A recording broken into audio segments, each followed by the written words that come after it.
Jeremiah പ്രവാചകന്റെ പുസ്തകത്തിൽ നിന്നുള്ള വായന 49-ാം അധ്യായം 1 മുതൽ 39 വരെയുള്ള തിരുവചനങ്ങൾ. അമ്മോന്യർക്കെതിരെ. അമ്മോന്യരെ കുറിച്ച് കർത്താവ് അരുളി ചെയ്യുന്നു: ഇസ്രായേലിന് പുത്രന്മാരില്ലേ? അവന് അവകാശികളില്ലേ?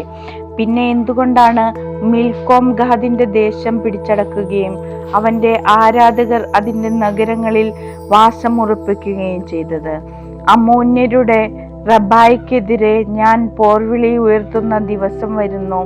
റാബ നാശകൂമ്പാരമാകും, അതിന്റെ ഗ്രാമങ്ങൾ അഗ്നിക്കിരയാകും. തങ്ങളെ കൊള്ളയടിച്ചവരെ ഇസ്രായേൽ കൊള്ളയടിക്കും. കർത്താവ് അരുളി ചെയ്യുന്നു: ഹെശ്ബോൻ നിവാസികളെ, നിലവിളിക്കുവിൻ.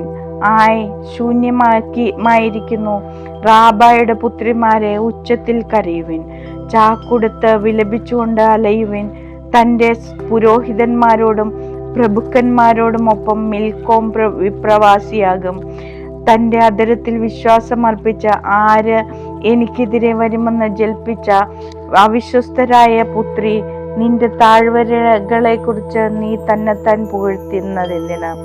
സൈന്യങ്ങളുടെ ദൈവമായ കർത്താവ് അരുളി ചെയ്യുന്നു: 4 ഭാഗത്തു നിന്നും ഭീതി നിന്നെ പിടികൂടും. നിങ്ങൾ ഓരോരുത്തരും സ്വജീവനെ പ്രതി ഓടും. ചിതറിപ്പോയവരെ ഒരുമിച്ച് കൂട്ടാൻ വരും, ആരും ഉണ്ടാവുകയില്ല. എന്നാൽ പിന്നീട് അമ്മോന്യരുടെ ഐശ്വര്യം ഞാൻ പുനഃസ്ഥാപിക്കും. കർത്താവ് അരുളി ചെയ്യുന്നു. ഏദോമിനെതിരെ. ഏദോമിനെ കുറിച്ച് സൈന്യങ്ങളുടെ കർത്താവ് അരുളി ചെയ്യുന്നു: തേമാനിൽ ജ്ഞാനം അവശേഷിച്ചിട്ടില്ലേ? വിവേകിയുടെ വിവേകം നശിച്ചുപോയോ? അവരുടെ ബുദ്ധി കെട്ടുപോയോ? ബദാൻ നിവാസികളെ, പിന്തിരിഞ്ഞോടുവിൻ. ഗർത്തങ്ങളിൽ പോയി ഒളിക്കുവിൻ. ശിക്ഷയുടെ നാളിൽ ഏസാവിന്റെ മേൽ ഞാൻ ദുരിതം വരുത്തും. മുന്തിരി ശേഖരിക്കുന്നവർ കുറച്ചെങ്കിലും അവശേഷിപ്പിക്കാറില്ലേ? രാത്രിയിൽ വരുന്ന കള്ളന്മാർ തങ്ങൾക്ക് വേണ്ടതല്ലേ എടുക്കൂ. ഏസാവിനെ ഞാൻ ശൂന്യമാക്കി, അവന്റെ ഒളിസങ്കേതങ്ങൾ തുറന്നുവിട്ടു. അവന് ഒളിച്ചിരിക്കാൻ കഴിയുകയില്ല. അവന്റെ മക്കളും സഹോദരരും അയൽക്കാരും നശിച്ചു. അവൻ ഇല്ലാതായി. നിന്റെ അനാഥരായ മക്കളെ എന്നെ ഏൽപ്പിക്കുക, ഞാൻ അവരെ സംരക്ഷിക്കും. നിന്റെ വിധവകൾ എന്നെ ആശ്രയിക്കട്ടെ. കർത്താവ് അരുളി ചെയ്യുന്നു: അർഹിക്കാത്തവനെ പോലും പാനപാത്രത്തിൽ നിന്ന് കുടിപ്പിക്കുന്നെങ്കിൽ നിന്നെ വെറുതെ വിടുമോ? നീ ശിക്ഷിക്കപ്പെടാതിരിക്കുകയില്ല. നീ അത് കുടിച്ചേ തീരൂ. ഞാൻ ശബ്ദം ചെയ്യുന്നു: ബൊസ്ര ഭീകരവും അപഹാസ്യവും ശൂന്യവും ശാപഗ്രസ്തവുമാകും. അവളുടെ നഗരങ്ങൾ എന്നേക്കും ശൂന്യമായി കിടക്കും. കർത്താവിൽ നിന്ന് എനിക്കൊരു വാർത്ത ലഭിച്ചു. ജനതകളുടെ ഇടയിലേക്ക് ഒരു ദൂതൻ അയക്കപ്പെട്ടിരിക്കുന്നു. ഏദോമിനെതിരെ ഒരുമിച്ച് കൂടുവിൻ, യുദ്ധസന്നദ്ധരാകുവിൻ. ഞാൻ നിന്നെ ജനതകളുടെ ഇടയിൽ ചെറുതാക്കും.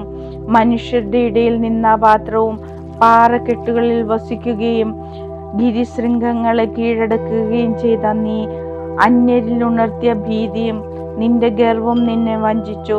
നീ കഴുകനെ പോലെ ഉയരത്തിൽ കൂടുവെച്ചാലും നിന്നെ ഞാൻ താഴെ ഇറക്കും. കർത്താവ് അരുളി ചെയ്യുന്നു. ഏദോം ബീഭത്സമാകും. കടന്നു പോകുന്നവർ അതിനെ ഭയപ്പെടുകയും അതിനെ നേരിട്ട അത്യാഹിതത്തിൽ വിസ്മരിക്കുകയും ചെയ്യും. സോദോമും ഗൊമോറായും സമീപ നഗരങ്ങളും നശിക്കപ്പെട്ടപ്പോഴെന്ന പോലെ ഏദോമിലും ആരും വസിക്കുകയില്ല, ആരും അതിലെ സഞ്ചരിക്കുകയില്ല. ജോർദാൻ വനങ്ങളിൽ നിന്ന് ആട്ടിൻ പറ്റങ്ങളുടെ നേരെ വരുന്ന സിംഹത്തെ പോലെ ഞാൻ അവരെ ഏദോമിൽ നിന്ന് ഓടിച്ചു കളയും. എനിക്കിഷ്ടപ്പെട്ടവനെ ഞാൻ അവളുടെ ഭരണാധികാരിയാക്കും. ആരുണ്ട് എനിക്ക് തുല്യൻ? എന്നോട് കണിക്ക് ചോദിക്കാൻ ആർക്ക് കഴിയും? ഏത് ഇടയൻ എൻ്റെ മുൻപിൽ നിൽക്കും? ഏദോമിനും തേമാനും എതിരെയുള്ള കർത്താവിൻ്റെ നിശ്ചയങ്ങൾ കേട്ടുകൊള്ളുവിൻ. അജഗണത്തിലെ കുഞ്ഞാടുകൾ പോലും വലിച്ചിഴക്കപ്പെടും. അവയ്ക്കുള്ള ശിക്ഷ കണ്ട ആലകൾ സംഭീതരാകും. അവ വീഴുന്ന ശബ്ദം കേട്ട് ഭൂമി വിറയ്ക്കും. അവയുടെ വിളി ചെങ്കടൽ വരെ എത്തും. ഒരുവൻ കഴുകനെ പോലെ ഉയർന്ന് അതിവേഗം പറക്കും. അത് ബൊസ്രയ്ക്കെതിരെ ചിറകുവിടർത്തും. അന്ന് ഏദോമിലെ വീരന്മാർ ഈറ്റുനോവെടുത്ത സ്ത്രീകളെ പോലെ വേദനിക്കും. ദമാസ്കസിനെതിരെ. ദമാസ്കസിനെ കുറിച്ച് ഹാമാത്തും അർപ്പാദും പരിഭ്രാന്തരാകുന്നു. അവർക്ക് ദുഃഖവാർത്ത ലഭിച്ചിരിക്കുന്നു. അവർ ഭയന്ന് വിറയ്ക്കുന്നു. അടങ്ങാത്ത കടൽ പോലെ അവർ പ്രക്ഷുബ്ധരായിരിക്കുന്നു. ദമാസ്കസ് ദുർബലമായി, അവൾ ഓടാൻ ശ്രമിച്ചു, എന്നാൽ സംഭ്രമം അവളെ തടഞ്ഞു നിർത്തി. പ്രസവ വേദനയെ അനുഭവിക്കുന്ന സ്ത്രീയെ പോലെ വേദനയും വിഷമവും അവളെ കീഴടക്കി. ആഹ്ലാദത്തിന്റെ നഗരം, പ്രശസ്തിയുടെ നഗരം ഇതാ ഉപേക്ഷിക്കപ്പെടുന്നു. സൈന്യങ്ങളുടെ കർത്താവ് അരുളി ചെയ്യുന്നു, അന്ന് അവളുടെ മേൽ യുവാക്കൾ പൊതുസ്ഥലങ്ങളിൽ വീഴും, അവളുടെ യോദ്ധാക്കൾ നശിപ്പിക്കപ്പെടും. ദമാസ്കസിന്റെ കോട്ടകൾക്ക് ഞാൻ തീ കൊളുത്തും, അത് ബൻഹദാദിന്റെ ദുർഗങ്ങളെ വിഴുങ്ങും. കേദാറിനും ഹാസോറിനും എതിരെ, കേദാറിനെയും ബാബിലോൺ രാജാവായ നബൂഖദ്നേസർ നശിപ്പിച്ച ഹസോറിന്റെ രാജ്യങ്ങളെയും കുറിച്ച് കർത്താവ് അരുളി ചെയ്യുന്നു. എഴുന്നേറ്റ് കേദാറിനെതിരെ നീങ്ങുക, പൗരസ്ത്യരായ അവരെ നശിപ്പിക്കുക. അവരുടെ കൂടാരങ്ങളും തിരശീലകളും ആടുമാടുകളും വസ്തുവകകളും കൊള്ളയടിക്കുക. അവരുടെ ഒട്ടകങ്ങളെ പിടിച്ചെടുക്കുക. അവരോട് വിളിച്ചു പറയുക, എങ്ങും ഭീകരത. ഹാസോർ നിവാസികളെ വിദൂരത്തേക്ക് പലായനം ചെയ്യുവിൻ, ഗർത്തങ്ങളിൽ ഒളിക്കുക. കർത്താവ് അരുളി ചെയ്യുന്നു, നിങ്ങളെ നശിപ്പിക്കാൻ ബാബിലോൺ രാജാവ് നബൂഖദ്നേസർ നിങ്ങൾക്കെതിരെ വരുന്നു. എഴുന്നേൽക്കുക, വാതിലുകളും ഓടാമ്പലുകളും ഇല്ലാതെ നിർവിശങ്കം സ്വതന്ത്രരായി ജീവിക്കുന്ന ജനതയ്ക്കെതിരെ നീങ്ങുക. അവരുടെ ഒട്ടകങ്ങളെയും ആടുമാടുകളെയും കൊള്ളയടിക്കുക. ചെന്നി മുണ്ടനം ചെയ്തവരെ ഞാൻ കാറ്റിൽ പറത്തും, നാനാവശത്തു നിന്നും അവർക്ക് ദുരിതം വരുത്തും. കർത്താവ് അരുളി ചെയ്യുന്നു. ഹാസോർ കുറുനരികളുടെ സങ്കേതവും ശാശ്വത ശൂന്യതയുമായി തീരും. ആരും അവിടെ വസിക്കുകയില്ല, യാത്രക്കിടയിൽ തങ്ങുകയില്ല.